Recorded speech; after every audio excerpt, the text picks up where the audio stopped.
I'll tell you a story from my own childhood. I remember sitting down to the dinner table when I was 11, and like always, my family was large. I was one of 14 kids, and rambunctious. But unlike usually, one of the seats at the table was silent.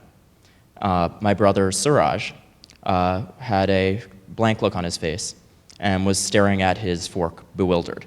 His legs were withered by polio, and his eyes were yellowed by malnutrition.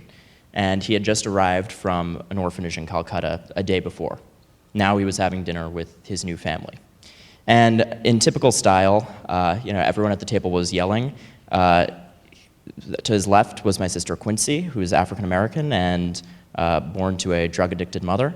To his right was my brother Moses, who was adopted from Korea and has cerebral palsy. And across from him were my two blind sisters, both adopted from Vietnam, including Frankie, who forgets everybody's race at least once a year. So I grew up in a family of people really that the world had left behind. There were 14 siblings, all sort of drawn from marginalized corners of their communities.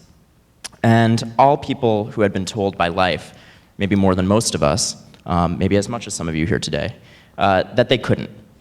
And we had 7 languages represented. Communication was not easy. But we were united. We were a family. United in our commitment to solving problems in the household, united in our commitment to tolerate our mother's terrible cooking.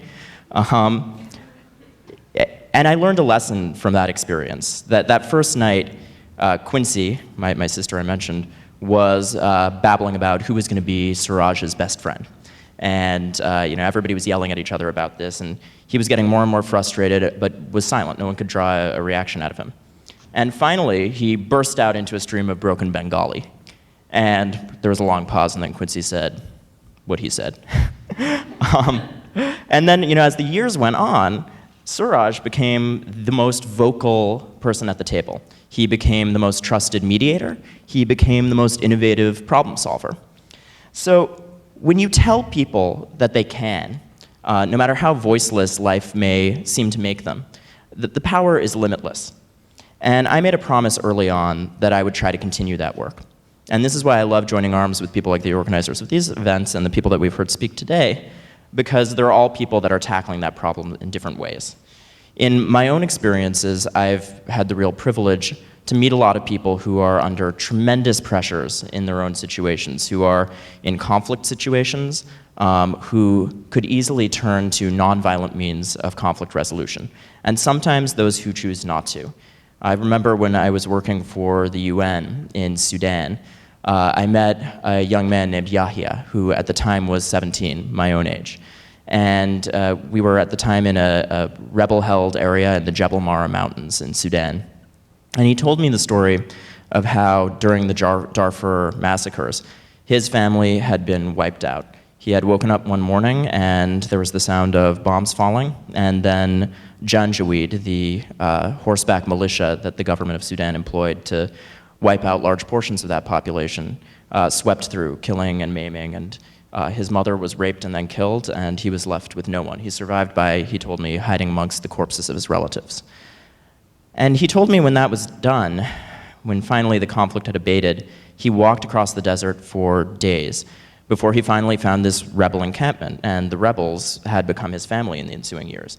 And when I saw him, he was thrusting a Kalashnikov at the sky, decrying an opposing rebel faction, shouting slurs. And he said, look, this is the only way that I have to be heard. And that's a message that I heard over and over again in that job, in my work in Afghanistan, where I was with the State Department for the last several years, and that I now hear talking to young people around the world. That young people will make their voices heard and will be a part of political solutions to problems, for better or for worse, for stability, using whatever means available. The exciting thing is that the tools really are changing, and I think that's the message of the past year. It's not just Kalashnikovs anymore. It's Facebook, it's Twitter, it's nonviolent assembly. The connectivity that we're all reaping the benefits of is allowing young people in situations like that to respond to them in ways that are less violent than before.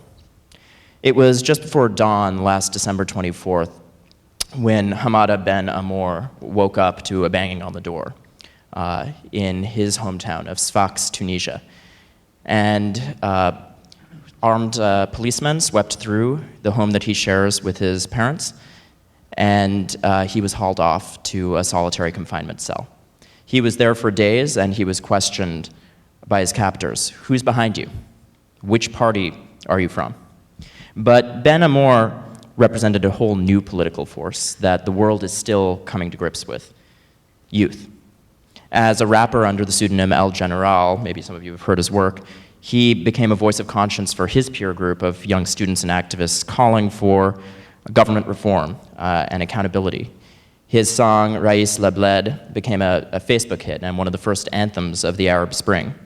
And young people like him began to join forces over that time frame, and a seismic wave of revolutions swept through the Middle East, from Tunisia to Cairo to Baghdad to Beirut to Tripoli, and we've seen echoes of that around the world. The problems that young people face that were the genesis of the Arab Spring are not unique to the Arab Spring. They're not unique to the Middle East. Youth joblessness is a global epidemic. Around the world, young people are unable to make their voices heard politically. Governments crack down on them. That message came through loud and clear with recent events in a way that it maybe hasn't before. And it comes through at a time when the stakes are higher than ever. More than 60% of the world's population is under the age of 30. That demographic is increasingly empowered by the new technologies that I just mentioned, and can, with those technologies, be, we know from looking at extraordinary entrepreneurs and innovators and people like the ones you've heard from today, a great engine for progress. But they can also be a source of instability. The Yahya paradigm that I mentioned is still there, loud and clear. We look at the insurgency in Afghanistan. It's young, and it's young people who are frustrated not having their voices heard. 86% of all countries with internal conflicts have a significant majority of young people in them. And those are realities that aren't lost on America's allies. They've worked aggressively to attract the world's most promising youth to their universities, to their job markets, nor has it been lost on our adversaries. Criminal and extremist organizations also have sophisticated recruitment techniques for young people. Those can offer them a sense of voice, sometimes in situations where they otherwise would have none. Boys and young men are ripe targets for such recruitment, and they're often at the forefront of these conflicts. Young women and girls are often both the first and the greatest victims, and also one of the greatest undertapped economic and social progress resources. So engaging with and positively empowering youth is a pragmatic foreign policy challenge and opportunity. It's something that's inextricably tied to America's national security and the security of all countries around the world. So the comforting thing that I've found is that the United States really gets this. It's a personal lifelong passion for my boss, Secretary Clinton, who's spent a career championing youth rights. And it's a priority for our president, who said in his seminal Cairo speech, "To young people of every faith in every country, you, more than anyone, have the power to reshape this world." Just before the Arab Spring, Secretary Clinton launched a task force from across the United States government to build a new plan for empowering young people. Today, I'm happy to be able to discuss the results, and I hope that this can be the beginning of a conversation with all of you about those results.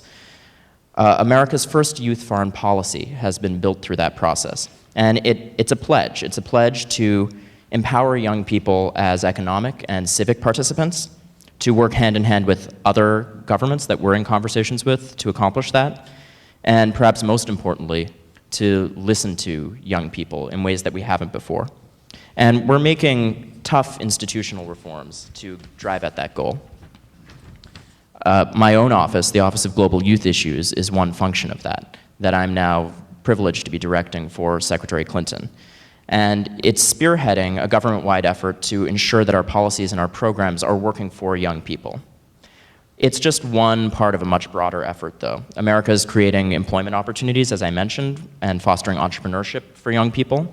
The Youth Work Program is one major program where we're actually putting our money where our mouth is, and from Latin America to the Middle East, helping young business owners link to entrepreneurs that can give them career development skills and help them start up new elements of their businesses. At the same time, in Pakistan, where I worked over the last few years, we have a jobs program that links those same sorts of small business owners in the youth demographic with development centers that we're helping the government to construct at universities. There's a range of programming around the world of that type. Equally significant is the element of working with other governments to create a space for young people to express themselves. And we are willing to confront the challenge in cases where governments don't find that an easy topic. At the same time, we need programming to back up that conversation. This isn't just talk. We are around the world launching programs that educate young people on how they can be political participants and link them to opportunities to do so. My own office, in the lead up to Tunisia's recent election, helped design with local youth civil society in Tunisia an innovative text message-based voter education program. So using some of these new tools, we can get at audiences that we otherwise wouldn't. And it's not an American message we're transmitting. It's the message of we stand behind you as you transmit your own message and as you become empowered to make that heard in your communities.